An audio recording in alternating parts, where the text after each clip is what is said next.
Le invito a buscar en el Nuevo Testamento de su Biblia la epístola a los Filipenses, capítulo 4. Después de unos instantes leeremos algunos versículos de este capítulo para saber cómo controlar nuestra manera de pensar. O, si lo prefiere, cómo controlar nuestros pensamientos. La idea es la misma, expresada con palabras diferentes. Así como en los paquetes de cigarrillos hay una advertencia que dice fumar es peligroso para la salud, yo quiero advertirle que el pensar equivocadamente también puede ser peligroso para la salud. Y en este estudio bíblico de hoy vamos a descubrir si usted es culpable de una manera de pensar equivocada. Hoy quiero compartir con usted una fórmula espiritual para enfrentar los malos pensamientos, generalmente producidos por la depresión, la autocomiseración, la preocupación, el miedo, las iras, el enojo. Y si alguno de ustedes piensa que nosotros los pastores no experimentamos ninguna de estas cosas, pues mi amigo le diré que está completamente equivocado. Pero quiero darle a conocer lo que Pablo escribió desde la lóbrega celda de una oscura cárcel, en donde estuvo prisionero por predicar el Evangelio de nuestro Señor Jesucristo. Y quiero que escuche atentamente lo que el apóstol dice en Filipenses 4, comenzando con el verso 4. Regocijaos en el Señor siempre. ¿Quién dijo eso? El apóstol Pablo. ¿Y cuándo lo dijo? Mientras estuvo preso en una cárcel romana.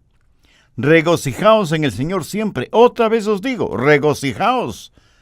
Vuestra gentileza sea conocida por todos los hombres. El Señor está cerca. Por nada estéis afanosos, sino sean conocidas vuestras peticiones delante de Dios en toda oración y ruego con acción de gracias.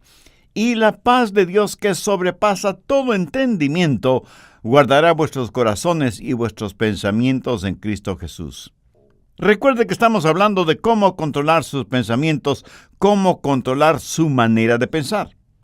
El apóstol Pablo en el verso 7 dice, y la paz de Dios que sobrepasa todo entendimiento, guardará vuestros corazones y vuestros pensamientos en Cristo Jesús.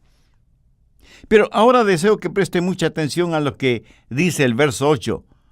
Por lo demás, hermanos, todo lo que es verdadero, todo lo honesto, todo lo justo, todo lo puro, todo lo amable, todo lo que es de buen nombre, si hay virtud alguna, si algo digno de alabanza, en esto pensad.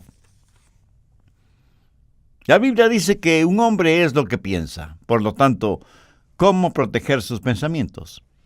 ¿Cómo resguardar su manera de pensar de la influencia de los pensamientos impuros y pecaminosos que prevalecen en nuestro mundo actual? Una persona no salva es una persona que tiene una mente ciega. El Dios de este mundo ha cegado la mente de los incrédulos. Por naturaleza todos tenemos lo que la Biblia llama una mente carnal, y mientras tenemos esa mente carnal, estamos en guerra contra Dios. Así que para controlar nuestros pensamientos y nuestra manera de pensar, ¿qué es lo primero que debe suceder? Pues que nuestra mente carnal sea convertida. Pero escúcheme, aún una mente convertida puede ser corrompida. Pablo les dijo a los filipenses que estaba preocupado porque Satanás podía sutilmente corromper sus mentes de las sencillas enseñanzas del Evangelio del Señor Jesucristo. Y ciertamente Satanás puede venir y seducirnos.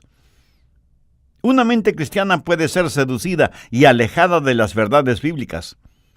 El diablo puede construir fortalezas en los corazones y mentes de los creyentes. Por eso, una mente que ha sido corrompida debe ser reconquistada. Debemos recuperar el terreno perdido. Escúcheme, una mente corrompida que ha sido reconquistada tiene que ser controlada por Cristo. El Señor debe estar a cargo de nuestra mente y debemos aprender a escoger nuestros pensamientos, así como escogemos a nuestros amigos, si es que tuviéramos el suficiente sentido común de escoger solo buenos amigos.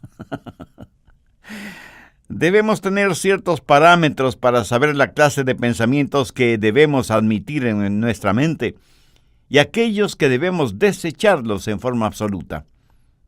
Pero Pablo, cuando está listo para hablar de estos parámetros, primero presenta un contexto como base fundamental de lo que va a hablar. Y al preparar el escenario, Pablo habla de tres cosas. Primero, usted debe encontrar su gozo en el Señor. Note que en el verso 4 él no dice, regocijaos siempre. Hubiera sido una verdadera tontería si solo decía eso. Pero no es ninguna tontería cuando dice, regocijaos en el Señor siempre. O sea, les está diciendo a los filipenses que el verdadero gozo solo lo encontrarán en el Señor Jesucristo. Esto pone en evidencia que cada creyente que controla su manera de pensar tendrá un gozo, un regocijo consciente, continuo, conspicuo y contagioso, porque ese gozo está fundamentado, anclado en el Señor Jesucristo. Permítame compartir con usted algo muy personal. Yo procuro tener siempre mi mente ocupada, aún en tiempo de descanso o de vacación, porque una mente ociosa es el mejor taller del diablo. Y he descubierto el secreto de la fortaleza. Es el gozo del Señor. Él es mi fortaleza. Y eso no es solo una frase bonita, ni parte de alguna canción espiritual preferida. Es la realidad. El Señor es mi fortaleza. Hay veces cuando dejo mi oficina y vengo a grabar estos mensajes radiales y estoy física y mentalmente cansado. Y me detengo y digo, Señor Jesús, te amo. Gracias por quien tú eres y lo que representas para mí. Tú eres en verdad mi fortaleza física, mental, espiritual y emocional.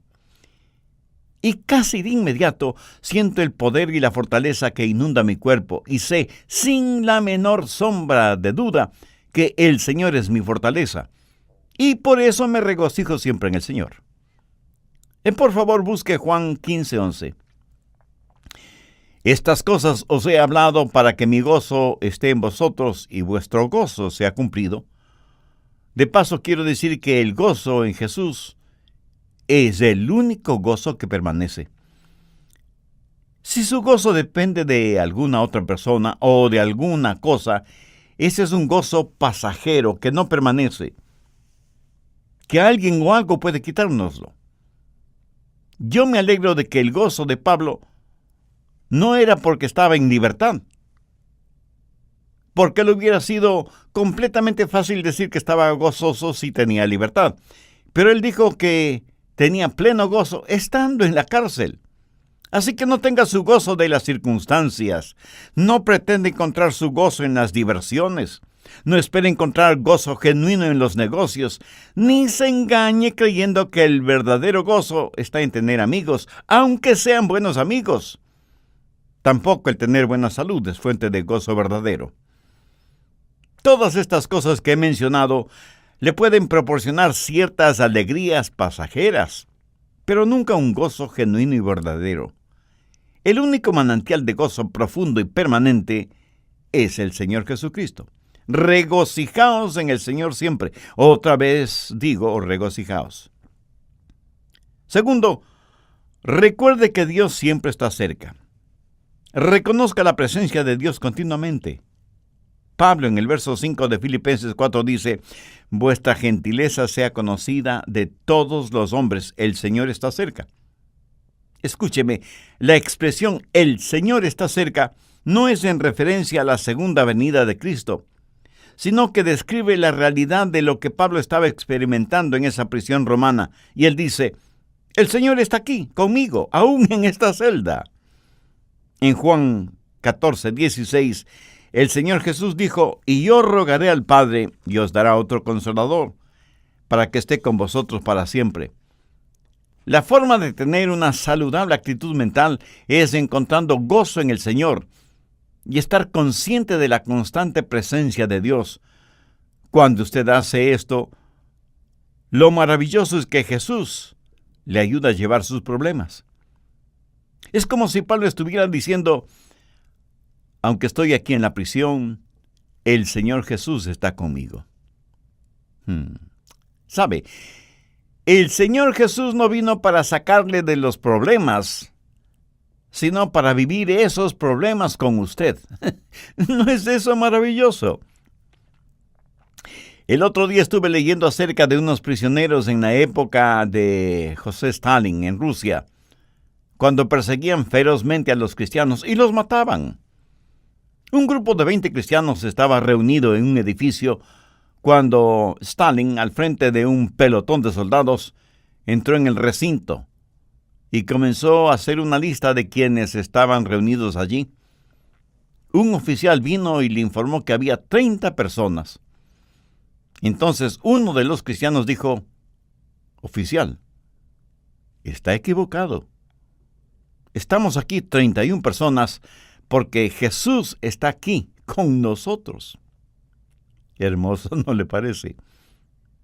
Tercero, rehúse el preocuparse por todo. Filipenses 4:6.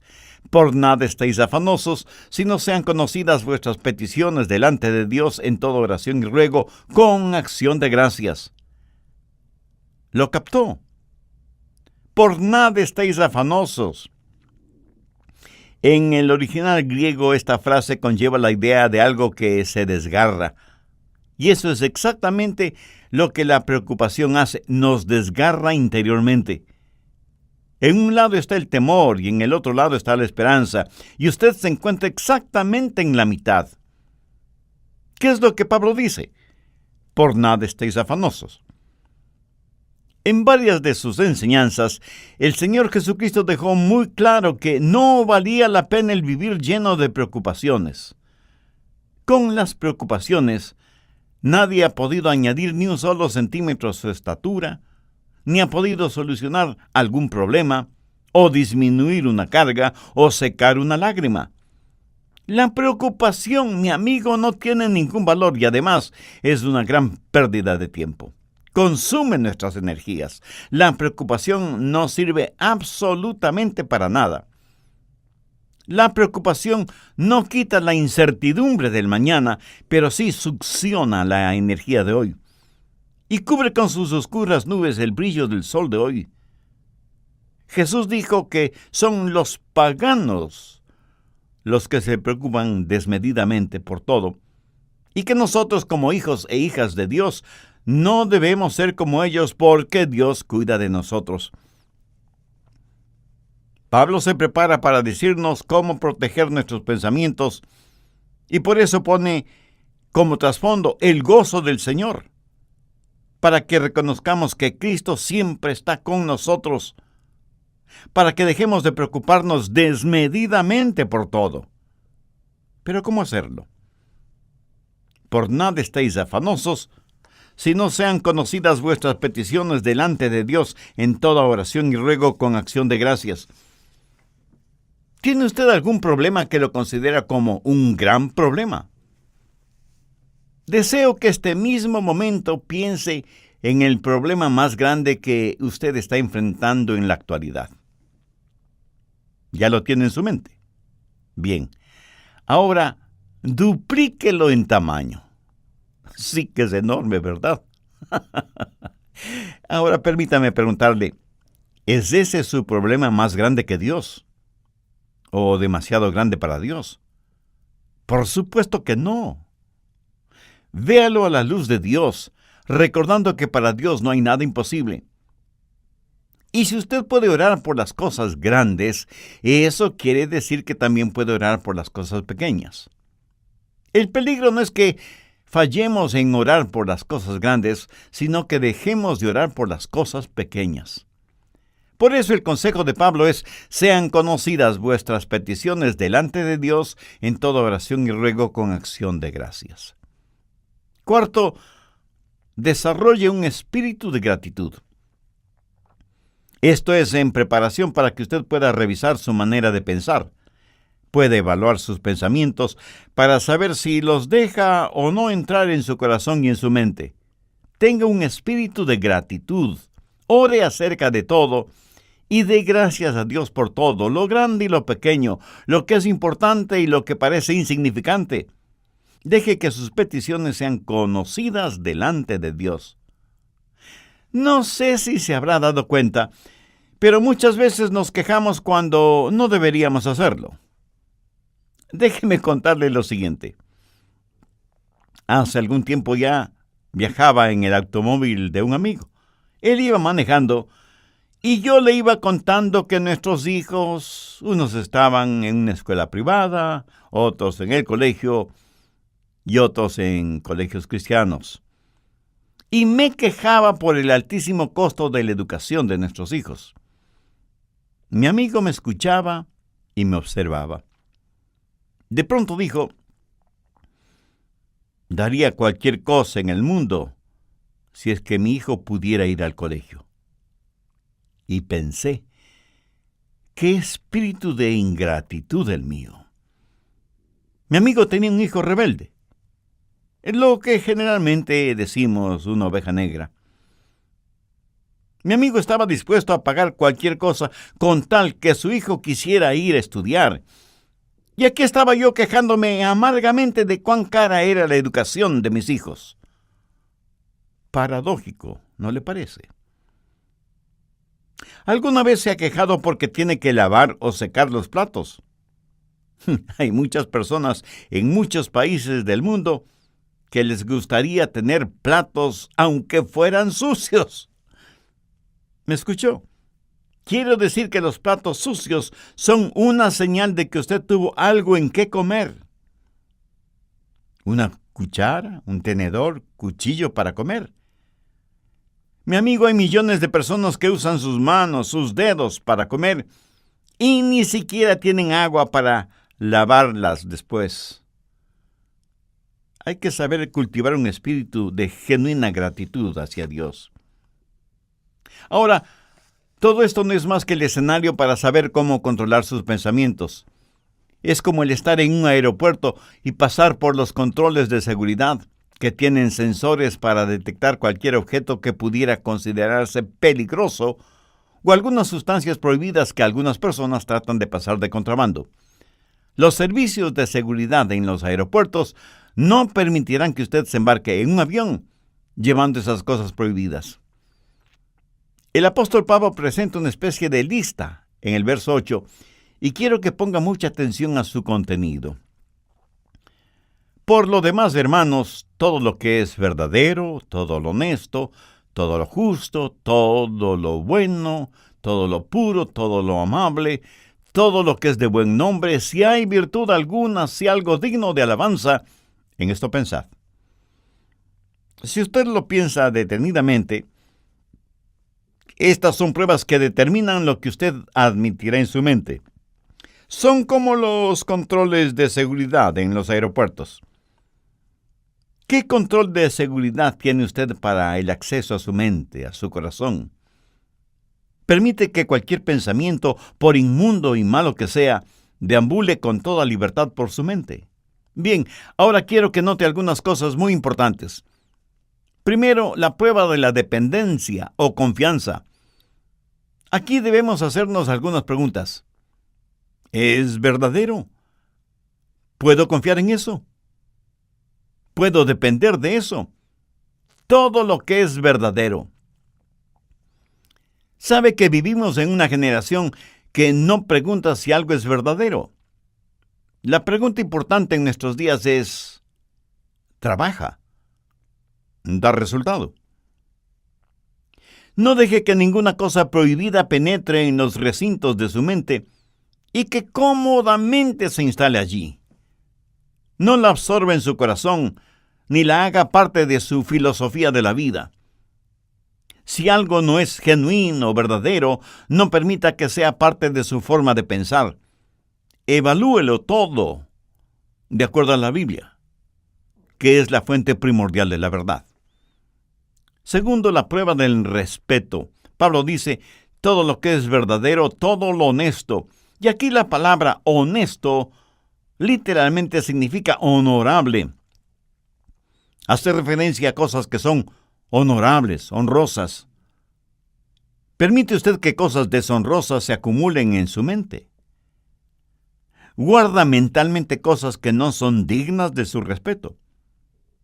Cosas que no son dignas de que usted invierta su tiempo en ellas. Algunas cosas no son malas porque son viles. Son malas porque son necias, tontas, estúpidas, cosas que no valen la pena. Tercero, la prueba de las riquezas. Todo lo justo. ¿Sabía que la palabra justo en este versículo significa recto, derecho, lo cual es lo opuesto a torcido? Entonces, ¿qué significa esto? Significa que usted no debe dejar que ningún pensamiento torcido, deformado, penetre en su mente. ¿Piensa usted siempre correctamente, con rectitud? En mis estudios bíblicos, predicación y tiempo devocional, siempre trato de pensar con rectitud, honestamente. Reconozco que muchas veces dejamos que pensamientos torcidos invadan nuestra mente porque hemos desconectado los puestos de seguridad. Y sencillamente vamos de aquí para allá sin que nada aparentemente nos moleste. Pero Pablo dice que hay ciertas cosas que no deben pasar por la puerta de nuestra mente. Cualquier cosa que no nos inspira confianza o respeto, o que levanta una bandera de sospecha, ni siquiera debe merodear la periferia de nuestros pensamientos. El apóstol también hace mención a todo lo puro, y puro significa algo que está libre de cualquier contaminación, algo libre de manchas o suciedad. Esto en referencia a objetos o animales. ¿Es esto lo suficientemente puro como para ser usado en la adoración a Dios? ¿Es esto lo suficientemente puro como para ser ofrecido a Dios? Estas preguntas nos llevan al siguiente punto. Cuarto, la prueba de la reverencia. Todo lo que es puro. ¿Es esto algo de lo cual no me avergüenzo de ofrecérselo a Dios? Escúcheme, puede tomar cierta historia o cierta película o cierta música o cierta literatura o ciertas amistades o ciertos hábitos y decir, Señor, con esto te adoro. Estoy seguro que alguien me dirá, Pastor, ¿no estamos supuestos a adorar a Dios con todas las cosas? Mi amigo, si piensa así, está tremendamente equivocado porque la verdad es que debemos adorar a Dios con todas las cosas. Por favor, busque 1 Corintios 10:31. Si pues coméis o bebéis o hacéis otra cosa, hacedlo todo para la gloria de Dios. Ahora piense por un momento. ¿Son sus amistades, sus pasatiempos, su trabajo y aún su propia familia algo con lo cual usted podría decir, Señor, te lo ofrezco a ti? Hace algún tiempo estuve en una conferencia bíblica en otra ciudad y tuve la oportunidad de ver la cadena de montañas conocida como Montañas Azules. Justo en la estación del año cuando las hojas de los árboles se vuelven amarillas, rojas, azules, doradas y en fin, tienen todos los colores del arco iris. Mi esposa y yo nos quedamos asombrados y maravillados de ver la creación de Dios en toda su espléndida belleza. Y me acuerdo que dije, Señor, esta es una extraordinaria experiencia que me mueve a adorarte más y más. Este buen tiempo que nos permites tener, este regocijo espiritual interno, esta belleza que nos rodea, que proviene de ti, todo te lo dedico a ti porque no solo está lleno de armonía y de encanto, sino de inmaculada pureza. Señor, tú eres digno de nuestra adoración. Amigo, escúcheme. Si cualquier cosa que usted hace no pasa la prueba de la reverencia, o sea, no es algo que pueda ofrecerle a Dios, no se atreva a insultar a Dios presentándosela. Si cualquier relación personal o actividad o recreación o negocios o lo que sea no tiene el distintivo de reverencia hacia Dios, ni siquiera lo piense. Quinto, la prueba de la relación. Pablo continúa diciendo, todo lo que es de buen nombre. En el original griego esta frase literalmente dice, aquellas personas o cosas que causan que se las ame. ¿Qué es lo que causa que usted ame? Si piensa en aquello que causa que usted critique injustamente o que provoca división entre otras personas, eso It hurt good, more than I can say. But maybe love isn't holding on. Maybe it's knowing when to walk away. We try to hold what we're slipping through, like sand running from our hands. Every promise started losing shape. We couldn't be what we once planned. Your eyes would look right through mine, like you were already gone. We stayed too long in a fading light, trying to prove we still. It hurt good, more than I can say. But maybe love isn't holding on. Maybe it's knowing when to walk away.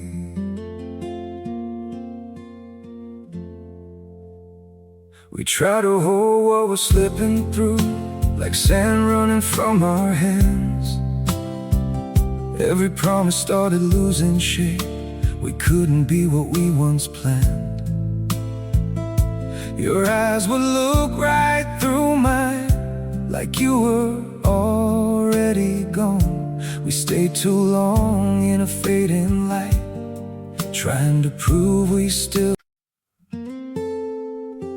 It hurt good, more than I can say. But maybe love isn't holding on. Maybe it's knowing when to walk away.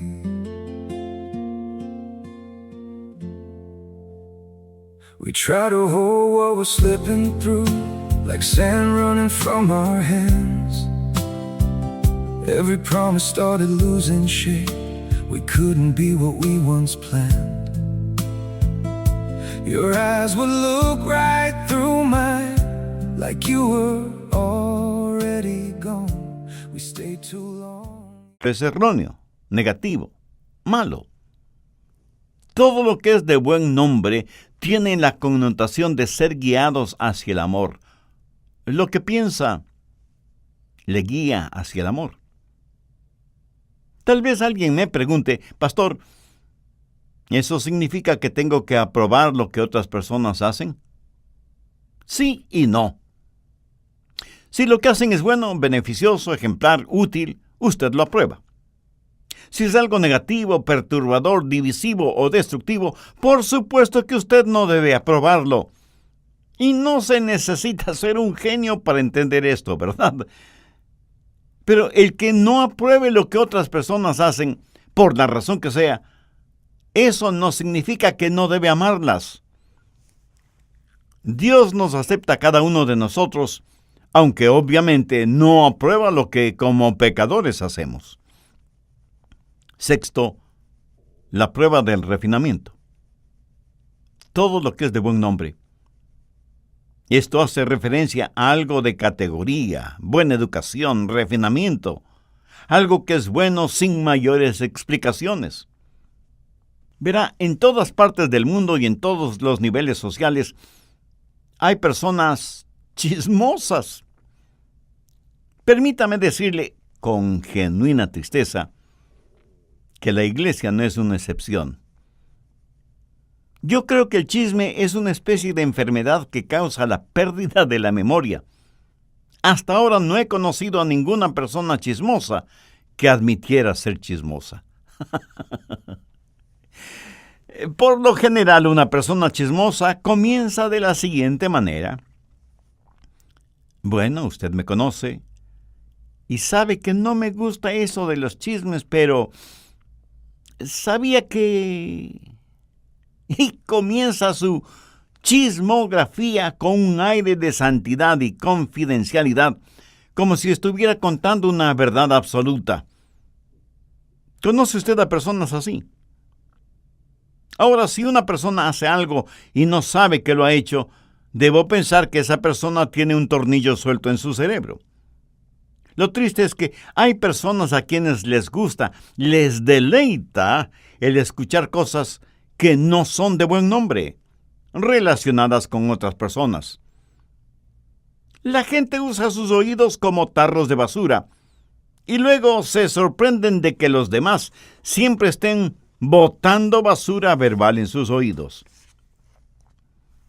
Y la gente bota basura en sus oídos porque sabe que a usted le gusta escuchar esa basura.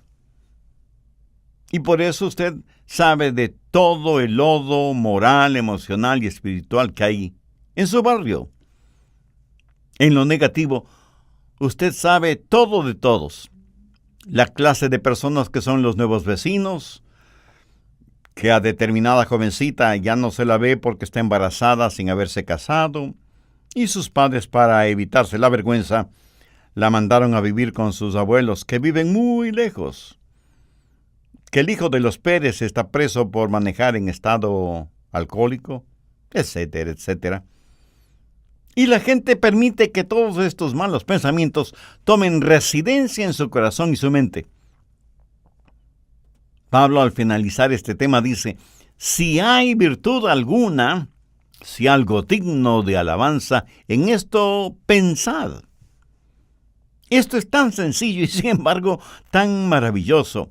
Usted en forma absoluta puede reconquistar, recuperar el terreno perdido, si reconoce que hay virtud y que es algo digno de alabanza el pensar en todo lo que es verdadero, en todo lo que es honesto, en todo lo que es justo, en todo lo que es puro, en todo lo que es amable y en todo lo que es de buen nombre. Tal vez lo que voy a decir será como llover sobre mojado, pero tengo que decirlo. Usted no tiene que pensar en ninguna cosa que no quiera pensar. Pero escúcheme, usted debe pensar en algo. Usted no puede controlar su vida mental poniendo a su mente en neutro. Debo pensar en algo. Y si no piensa en algo correcto, le aseguro que pensará en algo incorrecto. Si usted no está pensando en algo bueno, tenga la certeza de que terminará pensando en algo malo. La fórmula para no tener malos pensamientos no es tratando de no tener malos pensamientos. Por ejemplo, trate de no pensar en un submarino ahora mismo.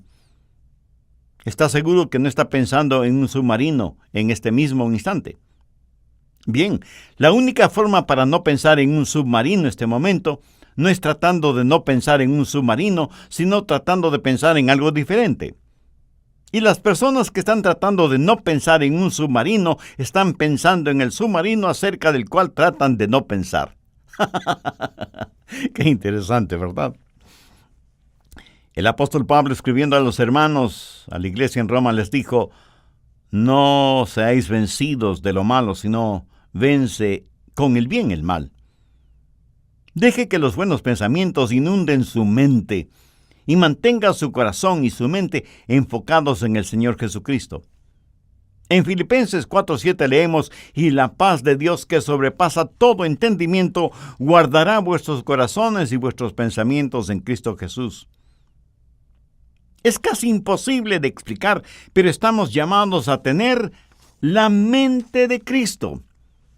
Por lo tanto, debemos aprender a tener los pensamientos de Dios en Cristo y utilizar la normativa que Pablo nos da en Filipenses 4 como punto de seguridad por donde deben pasar todos los pensamientos antes de que tomen residencia en nuestros corazones y mentes.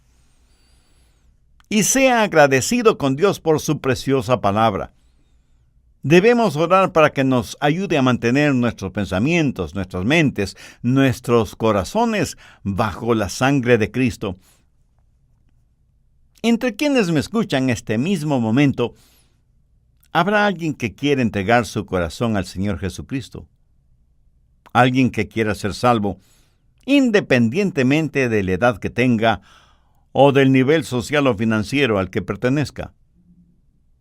alguien que quiera tener un verdadero propósito para vivir y una firme esperanza a la hora de morir. Si usted puede hacer esa decisión espiritual ahora mismo, si ese es su deseo, le invito a orar conmigo una corta oración. Mi oración será únicamente para guiarle. Ore con sus propias palabras y puede orar en voz alta o en voz baja o silenciosamente si lo prefiere, pero ore con fe, con sinceridad, con convicción. Querido Dios, reconozco que mis pensamientos no siempre son puros, ni honestos, ni dignos. Y esto revela mi condición de pecador, a pesar de ser religioso. Hoy me acerco a ti en busca de tu misericordia y tu gracia. Señor Jesús, sé que me amas y que quieres salvarme, y que por eso entregaste tu vida en la cruz del Calvario para pagar el precio de la culpa de mis pecados. No sé si mi fe es grande o pequeña, pero este mismo momento te invito a que vengas a morar en mi corazón y seas mi Señor y mi Salvador. Te entrego el control de mi vida y pido tu ayuda para que pueda ser la clase de persona que tú quieres que sea. Quiero ser un testimonio vivo de tu amor, de tu gracia, de tu misericordia. Perdóname, límpiame, sáname, sálvame. Y porque tú moriste por mí, yo quiero vivir para ti hasta cuando me llames a tu bendita presencia. Lo pido en tu santo nombre. Amén. Si usted hizo esa decisión espiritual, no solo que el gozo del Señor inundará su ser, sino que habrá gozo en el cielo por su arrepentimiento. Nosotros anhelamos ser parte de su gozo espiritual y por eso le invito para que nos escriba su carta, que será de estímulo y de bendición para nosotros, y nuestro Ministerio de Estudios Bíblicos Radiales nos dará también la oportunidad de orar por usted y su nueva vida como creyente en el Señor Jesucristo.